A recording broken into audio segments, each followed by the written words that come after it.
La Méditerranée, l'un des plus grands cimetières de la planète, sinon le plus grand cimetière à ciel ouvert au monde. 30 000 décès ont été recensés en Méditerranée depuis 2014, mais la réalité va bien au-delà, malheureusement.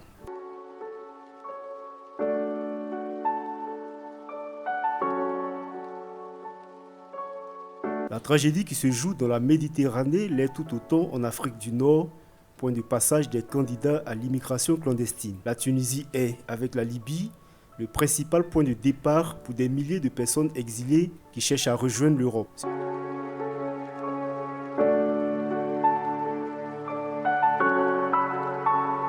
Ce passage obligé, Drissou Bonse, un ancien candidat à l'immigration clandestine, en garde un souvenir amer.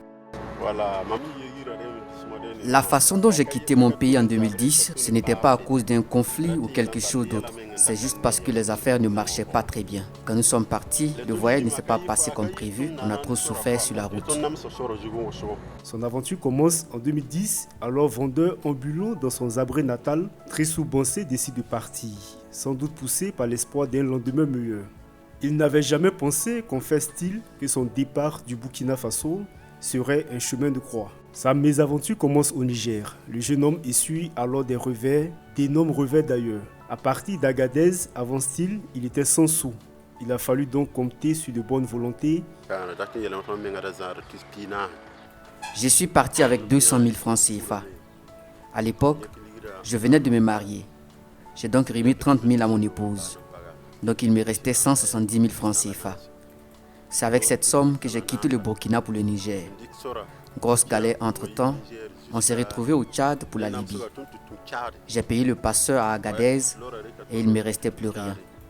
Pas même 5 francs dans la poche. Je n'avais rien même pour acheter un cache-nez.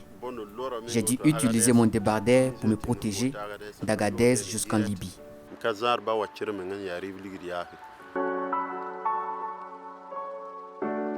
Arrivé en Libye en plein remous social, Drissou Bonse se voit obligé de travailler gratuitement. Des mois à trimer dans un camp militaire sans toucher un seul copec et à risquer sa vie. En 2011, alors qu'il n'en pouvait plus, dit-il, l'air dépité, il décide de regagner les côtes libyennes.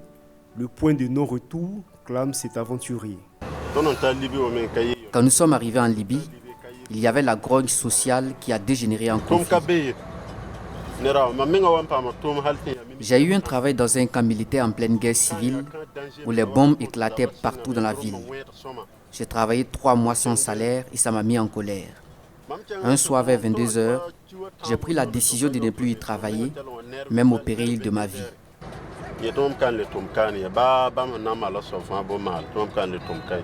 Le parcours en bateau se révèle plus périlleux. Drissou Bonse était loin de s'imaginer que son calvaire ne faisait que commencer. Entassés dans la barque de fortune, sans eau ni nourriture, ils ont navigué, dit-il, pendant des jours, sans trouver leur chemin, avant de tomber sur des gardes-côtes maltais qui les ont dirigés vers les côtes italiennes.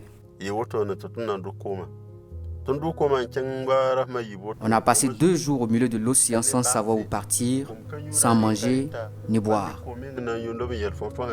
Si tu t'hasardes à boire de l'eau, les passeurs risquent de te jeter à l'eau. Débarqués dans le sud de l'Italie, dans un camp de migrants, une autre bataille s'engage, celle des documents. Chaque candidat à l'immigration est présenté à un juge qui décide ou non de lui délivrer le précieux sésame. Et cette bataille, pour Drissou Bonse, va durer 2 bonnes années. Nous étions près de 5 000 migrants embarqués dans ce camp. Nous sommes restés dans le camp pendant 2 ans et nous étions pris en charge gratuitement à la recherche de nos papiers.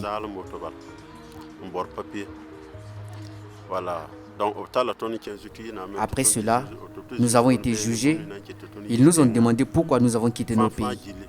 Ensuite, ils nous ont donné des papiers valables pour 1 an chacun. Passé l'étape des documents, il faut maintenant trouver du travail et un gîte. Et c'est encore la croix et la bannière pour Drissou Bonse, obligé de vivre à 10 dans une maison et travailler dans les champs à vil prix. Nous avons effectivement quitté le camp et nous nous sommes retrouvés dans la rue. Certains dormaient dans les stations, les gares ou à l'air libre. C'est dans ces conditions que nous avons commencé à avoir des contacts avec certains. Nous avons commencé à travailler dans les champs. C'est d'ailleurs ce que nous faisons jusqu'à aujourd'hui. Mais nous ne pouvions pas avoir des domiciles décents dans lesquels dormir. Nous dormons à 10 par chambre. Aujourd'hui installé à Cesena, dans la province de Forlì-Cesena, en Emilia-Romagna, le jeune homme a trouvé un travail décent. Il a pu faire venir sa famille auprès de lui. À la question de savoir s'il prendrait encore le chemin de l'aventure si c'était à refaire, sa réponse est sans embâche. Si j'étais encore au pays en ce moment, avec la situation actuelle d'insécurité et avec l'engagement du gouvernement actuel, je ne partirais pas à l'aventure. Je ne pouvais pas laisser le pays dans cette crise et aller me chercher ailleurs. Si j'étais encore au pays, j'allais m'enrôler comme volontaire pour la défense de la patrie.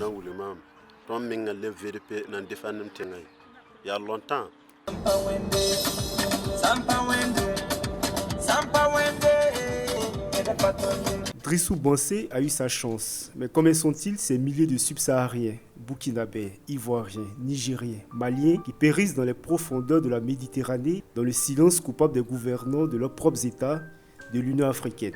L'indifférence des pays d'origine et des organisations sous-régionales est un signe d'échec des politiques publiques. Les nations européennes, l'Italie en tête, sont préoccupées à contenir le flux migratoire. En septembre 2023, alors que 7000 migrants débarquaient sur les côtes italiennes de Lampedusa, Giorgia Meloni, la première ministre de l'Italie, déclarait que le plus important n'est pas de transférer les migrants dans l'Union européenne, mais de les empêcher de quitter l'Afrique.